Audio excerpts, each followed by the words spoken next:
70살의 어머니가 있었습니다. 평생을 바쳐 하나뿐인 딸을 길러냈습니다. 허리띠를 졸라매고 공부시켜 대학에 보내고 번듯하게 시집 보내고 손주까지 돌봐주며 단 한 번도 힘들다 눈물 흘린 적 없던 분이셨죠. 어머니는 믿었습니다. 자신의 노년은 이 아이에게 기댈 수 있을 것이라고, 내가 쏟은 사랑만큼 아이도 나를 지켜줄 것이라고 말입니다. 하지만 어느 날 어머니는 우연히 듣게 된 딸의 말 한마디에 이 집안에서 자신의 가치가 무엇인지 뼈저리게 깨닫게 됩니다. 어머니에게 남은 가치는 단 하나, 돈뿐이었습니다. 오늘 들려드릴 이 어머니의 이야기는 누군가에게는 가슴을 치는 통쾌함이 될 수도 있고 누군가에게는 등골이 서늘해지는 경고가 될 수도 있습니다. 특히 자식 농사 잘 지어 노후를 보장받겠다고 생각하시는 분들이라면 이 이야기를 꼭 끝까지 들어보십시오. 늙고 병들어 걸음조차 떼기 힘들 때 당신이 애지중지 키운 자식들이 과연 당신의 안부를 걱정할까요? 아니면 당신이 남겨줄 유산만을 계산하고 있을까요? 안녕하세요. 제 이름은 박순자. 올해 70입니다. 제 평생의 가장 깊은 근심이자 기쁨은 41, 늦은 나이에 얻은 딸아이였습니다. 남편과 결혼하고 오랫동안 아이가 생기지 않아 유명하다는 산부인과란, 산부인과는 다 다니고 용하다는 한의원에서 쓴 약을 다려먹고 절에 가서 불공도 들여봤지만 야속하게도 배는 불러오지 않았습니다. 동네 사람들은 뒤에서 아이고 팔자가 드세서 자식이 없나 봐라며 수군거렸고 시댁의 압박은 날이 갈수록 심해졌습니다. 부엌구석에 쭈그리고 앉아 남몰래 훔친 눈물이 얼마인지 기억조차 나지 않습니다. 하지만 포기하지 않았습니다. 그리고 1995년 마침내 기적이 찾아왔습니다.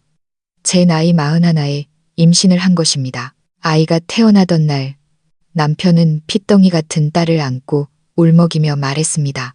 여보, 이제 우리도 늙어서 의지할 기둥이 생겼어. 우리는 아이 이름을 지은이라고 지었습니다. 은혜를 입어 얻은 귀한 아이라는 뜻이었죠. 당시 우리는 서울 영등포의 낡은 빌라 3층에 살았습니다. 엘리베이터도 없는 그곳 1층에는 철공소가 있어서 낮이면 쇠 깎는 소리가 전쟁터처럼 요란했습니다. 저는 시장에서 반찬 가게를 하며 콩자반과 김치를 팔았고 남편은 건재상에서 배달 일을 했습니다. 둘이 뼈 빠지게 벌어도 한 달 수입이 넉넉지 않았지만 지은이에게만큼은 가난의 냄새를 풍기게 하고 싶지 않았습니다. 지은이가 갓 뒤집기를 시작했을 때 혹여나 차가운 바닥에 다칠까봐 좁은 거실 전체에 두꺼운 소미불을 깔았습니다. 아이가 울면 밤낮을 가리지 않고 업어달랬고 먹고 싶다는 게 있으면 제 입에 들어가는 걸 아껴서라도 사 먹였습니다. 유치원 때 피아노를 배우고 싶다기에 동네를 뒤져 상태 좋은 중고 피아노를 들여놨고 초등학교 때 친구가 맨 새 가방을 부러워하면 다음 날 바로 백화점에 달려가 똑같은 걸 사주고 필통에는 아이가 좋아하는 초콜릿을 몰래 넣어두곤 했습니다. 이웃들은 늙어서 얻은 자식이라고 너무 오냐오냐 한다며 혀를 찼지만 저는 웃으며 대꾸했습니다. 이 나이에 얻은 귀한 자식인데 어떻게 안 예뻐할 수가 있겠어요. 아이가 공부를 잘하면 저는 더 악착같이 일했습니다. 중학교에 들어가 학원을 다니기 시작할 무렵 저는 낮에는 시장 장사를 하고 밤에는 식당 설거지 아르바이트를 하며 학원비를 댔습니다. 남편은 허리 디스크가 터질 것 같은 통증을 참아가며 시멘트 포대를 날랐습니다. 오로지 우리 딸이 남들에게 뒤처지지 않게 하려는 마음뿐이었습니다. 지은이가 대학에 가고 좋은 직장을 잡고 화목한 가정을 꾸리는 것. 그것이 제 인생의 유일한 목표이자 보상이었습니다. 그때는 꿈에도 몰랐습니다. 그 헌신적인 꿈이 훗날 제 가슴을 후벼 파는 가장 날카로운 비수가 될 줄은요. 지은이는 어릴 때부터 속 깊고 똑똑한 아이였습니다. 때를 쓰는 법도 없었고 우리 부부가 고생하는 걸 알아서인지 뭐 사달라는 말도 잘 안 했죠. 하지만 저는 늘 말했습니다. 엄마 아빠가 돈 버는 건 우리 입에 풀칠하려는 게 아니야. 다 너를 위해서야. 지은이는 서울에 있는 명문 여자대학교에 합격했습니다. 우리는 주저없이 학교 근처에 깨끗한 오피스텔을 얻어주었습니다. 보증금이며 월세가 만만치 않았지만 아이가 편안하게 공부해야 한다는 생각뿐이었습니다. 생활비도 넉넉히 보냈습니다. 매달 80만 원씩 송금하고 교재비나 과제비는 별도로 챙겨주었습니다.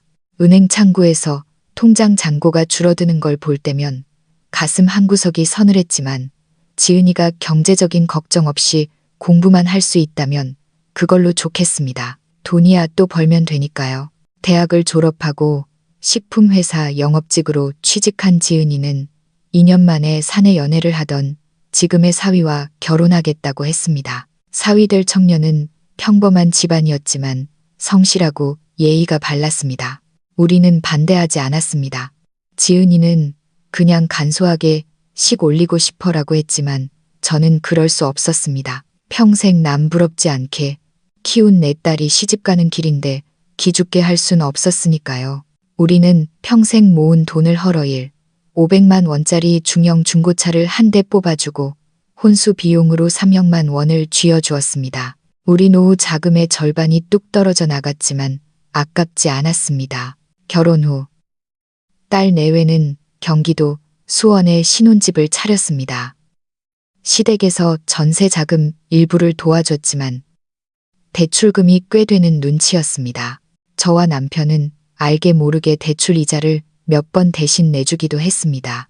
딸이 달라고 한 적은 없었지만 부모 마음이 다 그런 것 아니겠습니까? 하나라도 더 해주고 싶은 마음. 그때 우리 부부에게는 암묵적인 합의가 있었습니다. 자식에게 바라는 건 없다. 그저 저 아이가 평탄하고 행복하게 살면 그걸로 족하다.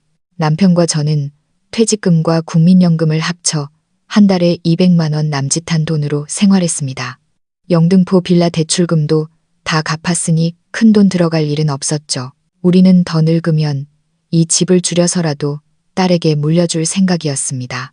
우리는 우리가 가진 모든 것을 이 아이에게 주어도 아깝지 않다고 믿었습니다. 하지만 우리가 정말로 딸의 손길이 필요해졌을 때 딸은 우리에게 따뜻한 눈길조차 주지 않았습니다. 남편과 제가 은퇴하고 이제 좀 쉬어볼까 하던 찰나였습니다. 문화센터에서 서예도 배우고 한강변을 산책하며 소소한 노년을 즐기려던 계획은 딸의 전화 한 통으로 무너졌습니다. 엄마, 어린이집이 안 맞는지 애가 아침마다 자지러지게 울어. 엄마랑 아빠가 좀 봐주면 안 될까? 수학이 넘어 딸의 다급한 목소리에 가슴이 철렁했습니다. 저는 두말 않고 내일 당장 가마라고 했습니다. 그날부터 저와 남편의 황혼휴가가 시작되었습니다. KTX 비용이 부담스러워 무궁화호나 고속버스를 탔습니다. 새벽 5시에 일어나 첫 차를 타고 수원으로 내려가면 오전 9시 전에는 도착할 수 있었습니다. 남편은 이 나이에 출퇴근이라니 고되다며 허리를 두드렸지만 저는 손주 보는 게 복이지라며 웃어넘겼습니다. 그렇게 몇 년을 보냈습니다. 손주는 뽀얗고 예뻤습니다. 제가 이유식을 만들고 빨래를 돌리는 동안 남편은 아이와 블록놀이를 했습니다. 퇴근한 지은이가 엄마 아빠 덕분에 내가 회사 다닌다며 웃을 때면 피로가 씻은 듯 사라졌습니다. 딸 부부가 바빠서 저녁 먹을 시간도 없을까봐 저는 갈비찜이며 잡채며 밑반찬을 바리바리 싸들고 가서 밥상을 차려주곤 했습니다. 기저귀값, 분유값도 제 주머니에서 나가는 날이 많았습니다. 한 달에 3, 40만 원씩 쓰는 돈이었지만 딸에게 달라는 소리 한 번 안 했습니다. 딸은 가끔 엄마 은퇴했으면 편하게 지내야 하는데 미안해라고 말만 할 뿐. 실제로 행동은 달랐습니다. 우리가 수원까지 오가는 차비며 아이 간식비며 당연하다는 듯 침묵했습니다. 어느 날 제가 지나가는 말로 물었습니다. 얘, 우리 왔다 갔다 하는 차비 정도는 좀 챙겨주면 안 되겠니? 요즘 표값도 만만치가 않다. 그러자 지은이는 미간을 살짝 찌푸리며 웃더군요. 엄마, 왜 갑자기 계산적으로 굴어? 우리가 남이야. 그때 처음으로 가슴 한구석이 묵직해졌습니다. 우리의 희생이 딸에게는 당연한 권리가 되어버린 것 같았습니다. 더 서운한 건 손주가 어린이집에 적응하고 우리 손이 덜 필요해지자 연락이 뜸해진 것이었습니다. 명절에도 차가 막혀서 애가 감기 기운이 있어서라는 핑계로 오지 않았습니다. 다 컸으니 자기 살기 바쁜 거겠지. 스스로를 위로했습니다. 그러던 어느 초봄 남편 김명석 씨가 몸이 이상하다고 했습니다. 아침에 일어나면 얼굴이 퉁퉁 붓고 소변 보기가 힘들다고 했습니다. 병원에 갔더니 청천벽력 같은 진단이 떨어졌습니다. 만성 신부전증 말기입니다. 당장 투석을 시작해야 하고 신장 이식을 고려해야 합니다. 머릿속이 하얘졌습니다. 투석, 이식. 죽음의 그림자가 우리 부부를 덮쳤습니다. 남편은 다 늙어서 무슨 호강을 누리겠다고 병원이냐며 손사래를 쳤지만 저는 포기할 수 없었습니다. 일주일에 3번, 4시간씩 투석을 받는 과정은 지옥 같았습니다. 남편은 점점 말라갔고 밤마다 끙끙 앓는 소리를 냈습니다. 병원비와 약값, 간병비가 눈덩이처럼 불어났습니다. 연금으로는 감당이 안 되기 시작했습니다. 의사는 이식이 최선이라고 했습니다. 수술비와 입원비 등을 합치면 수천만 원이 필요했습니다. 저는 며칠 밤을 고민하다 남편에게 말했습니다.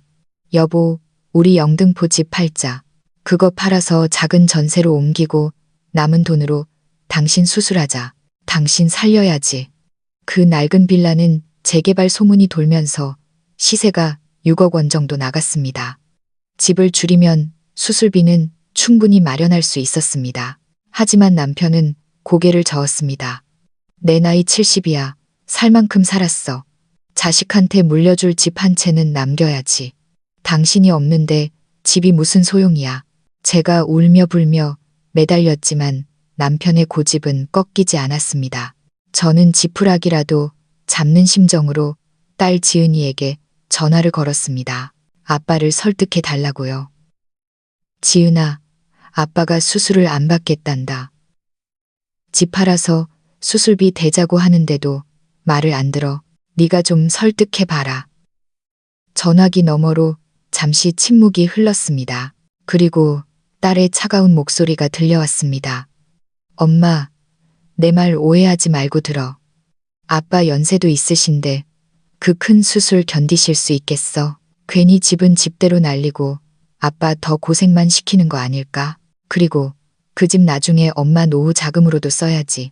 말은 그럴듯하게 포장했지만 저는 알아들을 수 있었습니다. 아빠는 어차피 가망이 없으니 돈 쓰지 말고 그 집은 온전히 남겨두라는 뜻이었습니다. 심장이 쿵 하고 내려앉았습니다. 평생을 바쳐 키운 딸이 아빠의 목숨보다 낡은 빌라 한 채를 더 걱정하고 있었습니다. 제가 그 말을 전하자 남편은 씁쓸하게 웃었습니다. 애가 현실적인 거지. 나쁜 건 아니야. 하지만 저는 보았습니다. 남편의 눈가에 고인 물기를요. 그날 이후 제 마음속에서 무언가가 툭 끊어졌습니다.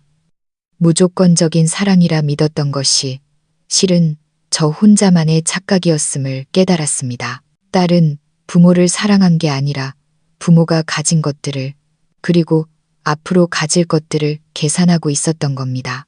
저는 남편을 설득해 집 명의를 제 단독 명의로 돌렸습니다. 남편은 처음에 우리가 부부인데 굳이 그럴 필요 있냐고 했지만 제가 우겼습니다. 당신 잘못되면 나라도 살아야 할 거 아냐. 법적으로 확실히 해두고 싶어. 사실은 딸이 상속 지분을 주장하지 못하게 하려는 방어막이었습니다. 몇 달 뒤 남편은 조용히 눈을 감았습니다. 마지막 순간 남편은 제 손을 잡고 가늘게 떨리는 목소리로 말했습니다. 순자야, 부디 당신을 위해 살아. 남은 생은 당신 하고 싶은 대로 하고 살아. 남편을 보내고 텅 빈 집에 혼자 남았습니다. 낮에는 시장에 나가 멍하니 앉아 있기도 하고 밤에는 밥상머리에 앉아 혼자 밥을 먹다 눈물을 삼키기도 했습니다. 그러다 어느 날 밤 화장실을 가다가 현기증이 나서 쓰러졌습니다. 바닥에 넘어져 꼼짝도 못하고 10분을 누워 있었습니다. 간신히 기어나와 소파에 기대 앉았을 때 뼈저리게 느꼈습니다. 이대로 혼자 죽을 수도 있겠구나. 저는 마지막으로 딸에게 손을 내밀어 보기로 했습니다. 짐이 되고 싶진 않았지만 가족의 온기가 그리웠습니다. 새해 첫날 딸에게 전화를 걸었습니다. 지은아, 엄마가 시장 가서 갈비랑 잡채거리 좀 샀다. 가서 밥이나 한 끼 해줄까 하는데. 딸은 뜸을 들이더니 대답했습니다. 엄마, 우리 요즘 너무 바빠. 주말에도 남편 출근해야 하고 이번엔 그냥 각자 쉬자. 전화를 끊고 멍하니 있다가 저는 오기가 생겼습니다. 그래서 다음날 아침 일찍 음식을 바리바리 싸들고 고속버스를 탔습니다. 오후 1시쯤 딸네 집배를 눌렀습니다. 딸은 놀란 토끼 눈으로 문을 열었습니다. 엄마, 온다는 말도 없이 웬일이야? 내가 안 온다길래 내가 왔지. 밥은 먹어야 할 거 아니냐. 저는 부엌으로 들어가 솜씨를 부렸습니다. 사위와 손주가 좋아하는 갈비찜, 잡채, 동그랑땡까지 한 상 가득 차렸습니다. 밥을 먹는 도중 저는 용기를 내어 말을 꺼냈습니다. 얘들아, 내가 곰곰이 생각해봤는데 혼자 지내려니 몸도 예전 같지 않고 적적하구나. 영등포 집 정리하고 너희 집 근처나 아니면 방 하나 남는 거 쓰면서 같이 살면 안 되겠니? 내가 밥 해주고 청소는 도맡아 하마. 식탁에 정적이 흘렀습니다. 딸은 곤란한 표정으로 사위 눈치를 살피더군요. 사위가 먼저 입을 열었습니다. 장모님, 그 넓은 집 놔두고 왜 불편하게 얹혀 사세요? 저희도 맞벌이라 장모님 챙겨드릴 여력이 없어요. 딸이 거들었습니다. 맞아, 엄마. 우리도 퇴근하고 오면 쉬고 싶은데 엄마 있으면 서로 불편해. 그냥 엄마 집에서 편하게 지내는 게 낫지 않아? 목구멍에서 밥알이 껄끄럽게 걸렸습니다. 저는 숟가락을 내려놓으며 나지막이 말했습니다. 그래, 너희가 불편하다면 어쩔 수 없지. 그럼 내가 집 팔아서 실버타운 유료 양로시설이나 들어가야겠다. 거긴 돈만 내면 밥도 주고 빨래도 주고 친구도 있으니. 그러자 딸의 눈빛이 변했습니다. 목소리가 높아지더군요. 엄마, 집을 판다고? 그 집 아빠가 평생 고생해서 마련한 거잖아. 그걸 엄마 마음대로 팔아? 저는 딸을 똑바로 쳐다보며 말했습니다. 이미 내 명의로 돌려놨다. 내 재산 내가 처분하는데 무슨 문제 있니? 딸은 얼굴이 하얗게 질려서 입술을 파르르 떨었습니다. 엄마, 진짜 너무하다. 나중에 그 집 나 물려준다며 손주 학비며 뭐며 우리 계획이 다 있는데. 저는 고개를 끄덕였습니다. 그래, 예전엔 그랬지. 너희가 우리를 가족으로 생각했을 때 이야기야. 아빠 아파서 죽어갈 때 너는 집값 걱정부터 했지. 지금도 내가 외롭고 아파서 같이 살자는데 너는 집 날아갈 걱정뿐이구나. 저는 자리에서 일어났습니다. 사람이 늙어서 제일 비참한 게 뭔지 아니? 돈 없는 게 아니라 자식을 잘못 키웠다는 걸 확인하는 순간이란다. 걱정 마라. 너희 짐 안 될 테니까. 저는 밥 한 숟가락 더 뜨지 않고 가방을 챙겨 나왔습니다. 딸은 잡지 않았습니다. 그저 식탁 위에 차려진 갈비찜만 쳐다보고 있었겠죠. 돌아오는 버스 안에서 창문에 비친 제 백발을 보며 생각했습니다. 이제 정말 나를 위해 살아야겠다. 집에 돌아와 저는 곧바로 부동산에 집을 내놓았습니다. 영등포에 입지 좋은 곳이라 집은 금방 팔렸습니다. 6억 원, 세금과 중개료를 제하고도 제 통장에는 5억 원이 넘는 큰돈이 들어왔습니다. 딸에게는 알리지 않았습니다. 저는 경기도 외곽에 있는 시설 좋은 실버타운을 알아봤습니다. 닭장 같은 요양원이 아니라 호텔처럼 깨끗하고 의료진이 상주하며 취미 활동도 할 수 있는 고급 시설이었습니다. 보증금 2억에 월 생활비가 250만 원. 비쌌지만 제 남은 생을 편안하게 보내기엔 충분했습니다. 저는 조카 민호에게 연락했습니다. 친오빠의 아들인 민호는 어릴 때부터 우리 집에 자주 놀러왔고 남편이 투병할 때도 매달 찾아와 손발을 주물러주던 착한 아이였습니다. 피 한 방울 안 섞인 남보다, 못한 자식보다 마음을 써주는 조카가 더 가족 같았습니다. 민호의 도움을 받아 실버타운 입주 수속을 밟았습니다. 그리고 변호사를 불러 유언장을 작성했습니다. 첫째, 내 모든 현금 자산은 내가 살아있는 동안 나를 위해 쓴다. 둘째, 내가 죽은 뒤 남은 재산의 90%는 독거노인과 결식아동을 돕는 복지재단에 기부한다. 셋째, 나머지 10% 중 0만 원은 장례를 치러줄 조카 민호에게 감사의 표시로 남긴다. 변호사가 물었습니다. 따님에게는 한 푼도 안 남기시겠습니까? 저는 단호하게 말했습니다. 그 아이는 돈이 부족한 게 아니라 마음이 부족한 아이입니다. 이게 제가 마지막으로 가르쳐 줄 수 있는 교훈입니다. 실버타운에 들어오던 날, 저는 남편과 찍은 흑백 사진, 그리고 지은이가 갓 태어났을 때 안고 찍은 빛바랜 사진을 침대 머리맡에 붙였습니다. 그것만이 제가 기억하고 싶은 아름다운 추억이었습니다. 지금 저는 이곳에서 아주 잘 지내고 있습니다. 조카 민호가 가끔 들러 말동무를 해주고, 저는 텃밭에서 상추를 키우고 노래교실에서 노래도 부릅니다. 딸에게서는 집을 팔았다는 소식을 들었는지 아니면 제가 없어진 걸 알았는지 몇 번 전화가 왔지만 받지 않았습니다. 딸의 침묵은 반성이 아니라 계산 중이라는 걸 아니까요. 엄마가 죽으면 결국 나한테 오겠지라고 생각하겠지만 저는 그 기대를 철저히 배반해 줄 생각입니다. 가끔 밤에 자리에 누우면 가슴 한구석이 아리태우긴 합니다.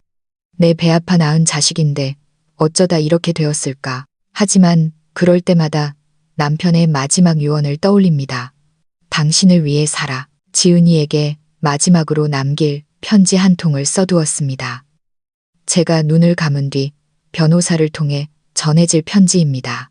지은아, 엄마는 너를 낳은 것이 평생의 자랑이었다. 하지만 엄마가 가장 후회하는 일은 사랑은 일방적으로 주는 것이 아니라 주고받으며 가꾸는 것이란 걸 가르치지 못한 것이다. 네가 나를 부모가 아닌 짐으로 여겼을 때 너는 내가 너에게 줄 모든 유산도 함께 포기한 셈이다. 부디 너도 나중에 내 자식에게 사랑받는 부모가 되길 바란다. 인생의 황혼기, 저는 비로소 깨달았습니다.